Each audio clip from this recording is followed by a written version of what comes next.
당연히 피해자들을 구제하는 게 제1 목적이어야 됩니다. 그 외에 선을 넘으면 안 돼요. 선 넘어서 전세 사기의 범위를 맞춘다? 그리고 잠재적인 미필적 고의 이러면서 갭 투자 자체를 전세 사기에 준하는 것처럼 만들어버리면 또 하나의 왜곡이 만들어진다는 거예요. 심각해집니다.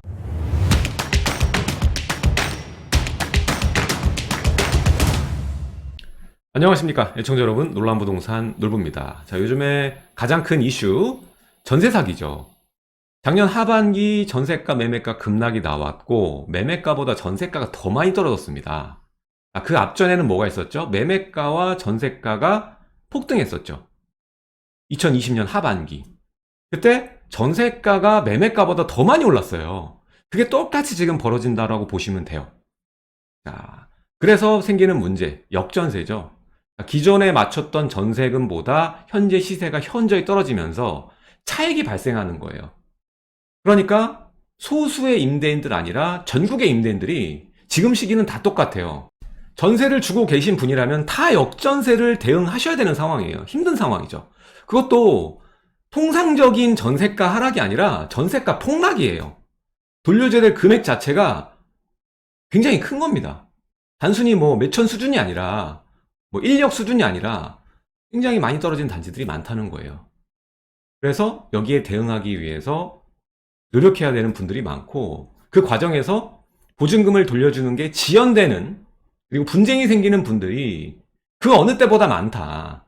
그래서 지금 전세사기 특별법이 얘기가 나오고 있고, 전세사기 얘기가 나오고 있고, 전세보증금 미반환이 나오니까 전국이, 한국부동산이 전세사기 이슈가 대동단결된 거예요. 그러니까 사회적 재난으로 선포하고 공론화되고 여기에 대해서 대응한다고 정책을 포퓰리즘적으로 내놓으려고 하고 있잖아요. 이게 굉장히 큰 사회적 파장과 문제를 낳을 수 있다는 걸 알고 계셔야 돼요. 이거 임대차 3법이랑 똑같은 거예요. 냉정하게 본질을 보자고요. 자, 지금 전세사기 특별법의 배경인 전세사기. 전세사기는 옛날부터 있었습니다. 여러분들 기사만 검색해봐도 알 수 있어요. 예전 연도로 해서 한번 보세요. 전세 사기는 늘 있어 왔어요. 근데 지금 현재 이 전세 사기가 심각하게 사회적 문제로 대두되고 여기저기서 문제가 되는 이유가 뭘까요? 가장 큰 건 전세 사기가 아니라 전세가가 급락한 데 있다고요. 전세가가 폭락한 데 있다고요. 근데 전세가 폭락을 전세 사기꾼들이 만들었나? 아니죠. 물론 전세 사기는 나쁜 거지만 지금 이 큰 문제, 사회적 이슈, 사회적 재난이 되면서 정책이 나올 지경까지 정치인들이 이용하게끔 만들어진 것은 바로 전세 사기가 본질이 아니라 전세가 급락이라는 겁니다. 이거 통과되잖아요? 얼마 지나지 않아서 올해 8월 이후에 소형 아파트 있죠. 투룸이나 20평대까지 미친 듯이 전세 매물 감소하고요. 전세가 미친 듯이 오를 거예요. 왜?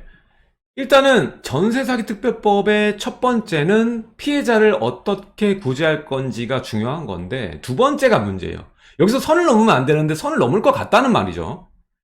전세사기의 범위를 어떻게 확정 지을 거냐는 거예요. 전세사기꾼이 누구까지가 전세사기꾼인지, 그리고 어떤 것을 전세사기로 볼 건지, 이 범위를 확정하는 단계를 또 정책이 만들어내서, 지금 기사화된 소자본으로 갭 투자하는 것들, 이런 것도 미필적 고의로 본다라는 그런 얘기가 나온다라면은 누가 전세로 빌라를 사겠습니까? 못 사죠. 그럼 결국 빌라는 월세화로 계속 진행될 가능성이 높고, 전세가도 이미 여러분들 보증보험 가입이라는 그 귀찮은 것, 이 세입자들도 귀찮은 거예요. 보증보험 가입하는 거 그 과정. 아파트는 지금 보증보험 가입 거의 안 하세요. 근데 빌라는 한단 말이죠. 무조건 필수예요. 필수 코스. 그러니까 번거롭다, 첫 번째. 그리고 두 번째로는 임대인들이, 여러분도 아시겠지만 보증보험 기준이 까다로워지면서 강제 역전세를 지금 만들어내고 있습니다. 그러니까 누가 지금 또 전세 놓고 빌라를 사려고 할까요? 그러면 빌라를 전세 놓고 매수하려는 수요가 감소하면 어떻게 돼요? 전세를 들어갈 수 있는 물건 자체가 감소할 수밖에 없는 거고, 그 수요자는 첫 번째 번거롭고 안정성의 문제, 그리고 물량도 없고, 이 가격이면 전세가 아파트 급락했는데 아파트 들어가지 이렇게 된다라는 거예요. 보세요. 지금 소형이 이미 지금 가격이 반등하는 속도나 물량 감소하는 수준이나 타 부동산에 비해서 월등해요, 지금. 이 현상이 지속될 거라는 거예요. 올 하반기는 더 강하게 나올 겁니다.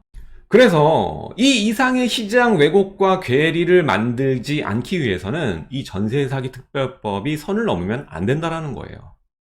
자, 그럼 이 5월 25일 어떤 식으로 진행될지 한번 살펴보도록 하겠습니다. 자, 기존에도 이 전세 사기 특별법에 대해서 협의를 했지만 서로 의견 차이, 피해 보상에 대해서 의견 차이를 보이면서 자, 전세 사기에 대한 범위 뭐 이런 것들에 대해서는 여야 합의가 되는데 피해자의 구제 방식에 대해서 거기에서 이견이 있다 보니까 이게 늘어졌단 말이에요. 그러다 다시 이제 테이블에 앉아서 협의를 시작한 건데 이게 목표가 5월 25일 이 특별법 처리가 목표예요. 그러니까 이번 달 하반기는 모든 임대인들 주목해야 되는 거예요. 어떻게 전세사기 특별법이 만들어지는지. 특히 뭐 빌라 소액 투자하신 분들은 무조건 보셔야 되는 거죠. 자, 일단은 제1관건은 미방한 전세 보증금 피해 보상이 어떤 식으로 처리될 건가. 이게 중요해요. 이것 때문에 여야가 차이를 보이면서 결렬된 거거든요. 나머지는 뭐 임대인은 안중에도 없어요. 이 사람들은 지금 피해자 보상을 어떤 식으로 할 거냐 이것 때문에 여야가 합의가 안 된 거예요. 여당이야 실질적으로 현재 해줄 수 있는 걸 보는 거고 야당은 그냥 던지는 거예요. 포퓰리즘이야. 바로 줘야 된다. 이렇게 얘기하는 거죠. 그래서 야당은 피해자 보증금 반환 채권을 매입한 다음에 먼저 바로 보증금을 계산해서 주라는 거예요. 주고 그 다음에 물건 처리를 하는 게 맞다. 그리고 여당에서는 먼저 경공매 대신해서 할 수 있는 권한만 받아오고 이 보증금을 회수한 다음에 그 다음에 사후정산으로 뒤에 주자. 지금 이렇게 얘기가 나오고 있어요. 그래서 여기서 어느 정도의 협의점을 찾을지 모르겠습니다. 중요한 거는 전세 사기 피해자, 어떤 사람이 전세 사기 피해자인지, 어떤 것이 전세 사기인지에 대한 이 인정 범위, 그리고 최우선 변제를 또 확대하려는 움직임을 보이고 있어요. 지금 있는 금액에서 더 올린다라는 거죠. 물론 인플레이션이 됐으니까 당연히 올려야 되는 부분이죠. 자, 근데 여기서 선을 넘을 수 있는 게 이거라는 거예요. 모호한 거. 전세 사기에 대한 확정 범위. 뭐가 전세 사기다라는 그 인정 범위와 피해자가 전세 사기 피해자라는 걸 인정하는 그 범위. 이게 선을 넘을 수 있다라는 거예요. 그래서 아까도 말씀드렸지만 당연히 피해자 구제가 전세 사기 특별법의 핵심이고 그것만 하셔야 됩니다. 근데 아까 말했던 이 특별법이 선을 넘어버리면 또 시장 교란하고 시세 왜곡돼 버립니다. 지금 전세 사기를 피해 보신 분들만 피해자가 아니에요. 임대인들, 전국의 임대인들도 다 피해자고 국민입니다. 지금 전세 사기가 문제가 아니라 뭐가 문제다? 전세가가 급락하고 폭락해서 이게 문제가 된 거다. 평상적으로 우리가 예상할 수 있는 수준 범주를 넘어가게끔 전세가가 떨어진 이유는 그 전에 정치적인 시세 교란과 왜곡이었다. 아시잖아요. 임대차 3법 때문에 미친 듯이 올랐고 또 보유세를 미친 듯이 올렸기 때문에 그것을 어떻게든 해지하려고 전가시키는 바람에 전세가가 올라갈 수밖에 없었고 이런 상황에서 꾸역꾸역 전세가가 맥시멈이 되니까 아니 말이 됩니까? 매매가보다 전세가가 많이 올라간 때가 언제 있었냐고요. 그리고 매매가보다 전세가가 떨어진 때가 언제 있었냐고요. 그게 이번에 있었다라는 거예요. 문재인 정부부터 이제 윤석열 정권 오기까지 이 정책이 만들어낸 시세 괴리다.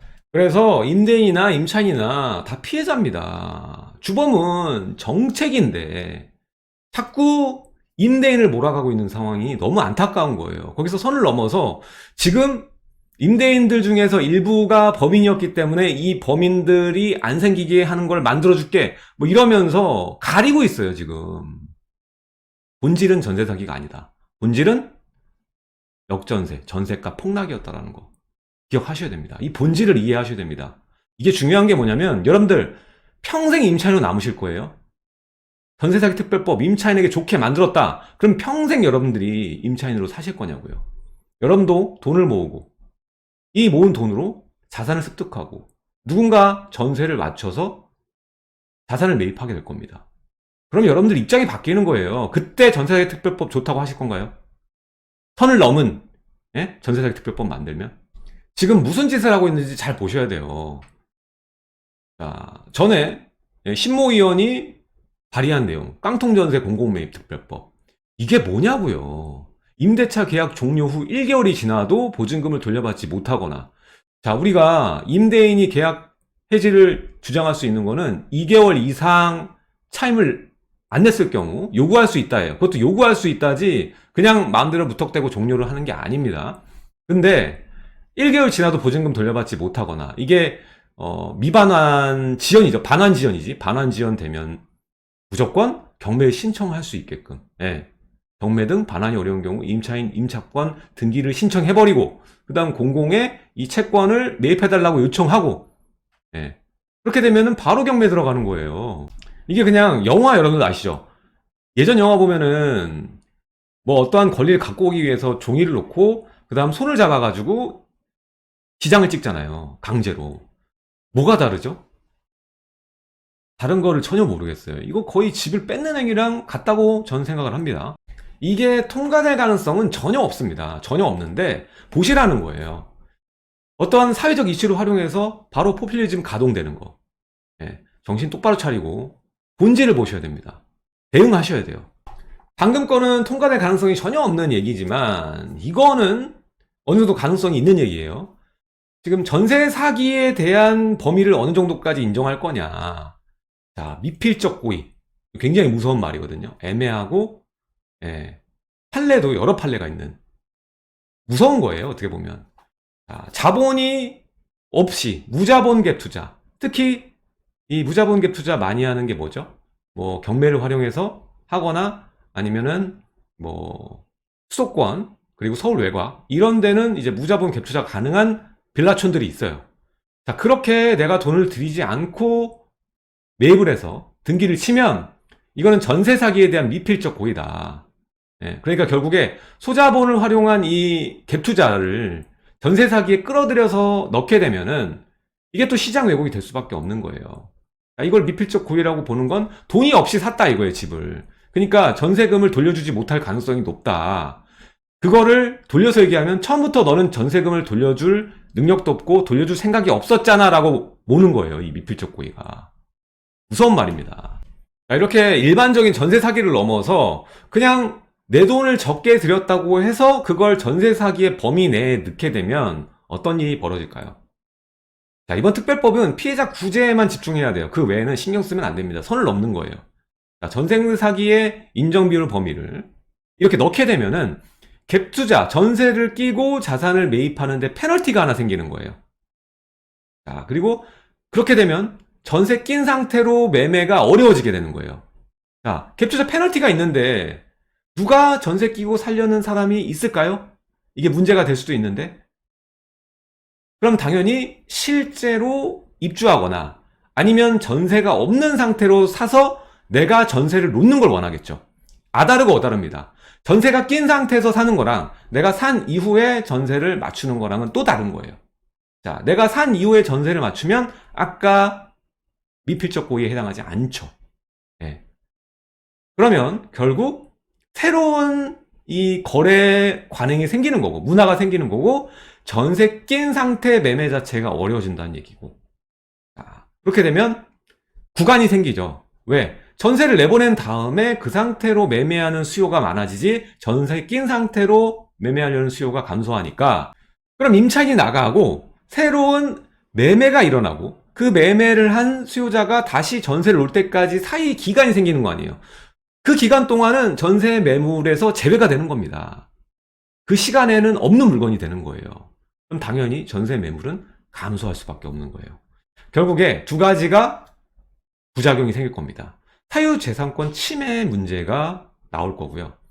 임대가가 오르게 되는 이 부작용이 생겨날 겁니다. 특히 소형 경우에는 여러 가지 요소들이 합쳐지면서 이 전세가가 아주 강한 반등을 보여줄 겁니다. 본질을 정확히 보셔야 돼요. 지금 전세사기 특별법은 전세 사기만 다루는 게 아니라 이 역전세까지 같이 활용하고 있는 거예요. 자, 이 전세 사기 특별법의 배경, 주범은 결국 전세가의 급락, 전세가의 폭락이었고요. 이게 만들어질 수 있었던 거는 너무 많이 올렸고 너무 많이 떨어졌습니다. 제가 그래프 예전에 한번 보여드렸죠. 원래 전세가는 평탄하게 이렇게 올라가는 건데, 요렇게 올라가는 건데 2020년 요렇게 올라가서, 예. 그리고 22년 요렇게 떨어집니다. 이제까지 전세가 상승의 역사에서 이런 적이 처음이에요. 매매가보다 폭등하고 매매가보다 폭락하는 게 처음이라고요. 예. 자, 여기 배경에는 전세가를 어떻게 이렇게 올릴 수 있었냐. 일단 19년, 20년, 21년 문재인 정부 때 보유세를 뭐 해마다 2배씩 올렸으니까 미친 듯이 올렸고, 뭐 억 단위 이상씩 내게 만들었으니까요. 그럼 억 단위 이상 돈을 어디서 구해요? 결국 전세가 올릴 수밖에 없잖아요. 올릴 수 있으니까. 예, 물건 부족하고 올릴 수 있으니까 올릴 수 있었겠죠. 시장이 그렇게 의도한 대로 되지 않습니다. 물량이 많은데 전세가 징벌적 보유세 인상했다고 올릴 수 있습니까? 아니죠. 근데 서울은 태생 자체가 공급이 빠르게 추단되기 어려우니까 올릴 수 있었다는 거예요. 그리고 두 번째, 임대차 3법이 2020년 나오면서 동시기에 거래할 수 있는 물량이 반토막 나면서 엄청나게 가격이 급등했습니다. 그때 전세가가 7, 8억 수준이었던 물건들이 12억, 13억 정도까지 올라왔으니까요. 거의 1.5배 이상.